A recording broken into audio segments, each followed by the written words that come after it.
വെറുതെ ഇരിക്കുമ്പോൾ നമുക്ക് ഓരോന്നും തോന്നില്ലേ? അങ്ങനെ തോന്നിയതിൻ്റെ ആഫ്റ്റർ എഫക്റ്റാണ് കേട്ടോ ഇത്. പിന്നെ വേറൊരു കാര്യം എന്താ വെച്ചാൽ, എനിക്കെല്ലാം കൂടെ ഒരുമിച്ച് ഇങ്ങനെ എടുത്ത് വെച്ചിട്ട് എന്തെങ്കിലും ചെയ്യാനാണ് കേട്ടോ ഇഷ്ടം. ഒക്കെ ആ സമയത്ത് അന്വേഷിച്ച് പോകുന്നതിനെക്കാട്ടും സംഭവം ഒന്നുകൂടെ എളുപ്പമായിരിക്കും. അപ്പോൾ ഇത് കാണുമ്പോൾ നിങ്ങൾക്ക് ഏറെക്കുറെ കാര്യം എന്താണെന്ന് മനസ്സിലായിട്ടുണ്ടാവും. നമ്മളിന്ന് ഉണ്ടാക്കാൻ പോണത് ബീഫ് കട്ട്ലേറ്റ് ആണ് കേട്ടോ.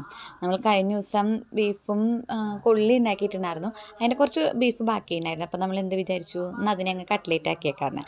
അങ്ങനെ നമ്മൾ ആദ്യം സവാളയൊക്കെ ഒന്ന് ചെറുതായിട്ടൊന്നിങ്ങനെ വഴറ്റിയെടുത്തിട്ട് അതിലേക്ക് നമ്മൾ മുളക്, ഇഞ്ചി, അതേപോലെ തന്നെ വെളുത്തുള്ളി, ഇത് മൂന്നും കൂടി ഇട്ടൊന്ന് സോട്ട് ചെയ്തെടുത്തിട്ടുണ്ട്. എന്നിട്ട് അതൊന്നായി വന്നപ്പോഴത്തേക്കും നമ്മൾ അതിലേക്ക് മുളക് പൊടി, കുരുമുളക് പൊടി, അതുപോലെ തന്നെ മസാലപ്പൊടി, ഇത് മൂന്നും കൂടി ഇട്ട് അതിൻ്റെ ആ പച്ചമണം മാറി വരണവരും നമ്മൾ ഇളക്കി കൊടുക്കുന്നുണ്ട് കേട്ടോ.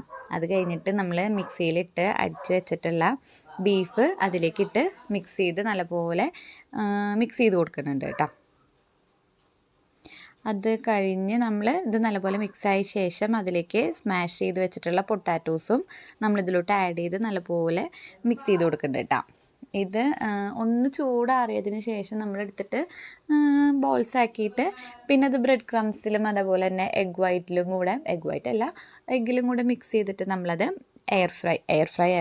ഓയിൽ ഫ്രൈ ചെയ്യാണ് കേട്ടോ. അങ്ങനെ നമ്മുടെ കട്ട്ലേറ്റ് ഇതായിട്ട് റെഡി ആയിരിക്കുന്നു. നല്ല സംഭവം, നല്ല യമ്മി കട്ട്ലേറ്റ് ആയിരുന്നു കേട്ടോ. ഞാൻ ഉണ്ടാക്കിയതുകൊണ്ട് പറയല്ല, ബട്ട് ഇറ്റ്സ് ആക്ച്വലി യമ്മി. അപ്പം എൻ്റെ വീഡിയോ കാണുന്നവർ ഇതുപോലെ കട്ട്ലേറ്റ് ഉണ്ടാക്കിയിട്ട് നിങ്ങൾക്ക് ഇഷ്ടപ്പെടുവാണെങ്കിൽ അത് കമൻറ്റിൽ അറിയിക്കുക കേട്ടോ. സംഭവം നല്ല ഈസി പരിപാടിയാണ്, അതുപോലെ നല്ല ടേസ്റ്റി പരിപാടിയാണ്. So hope will see you on the next video.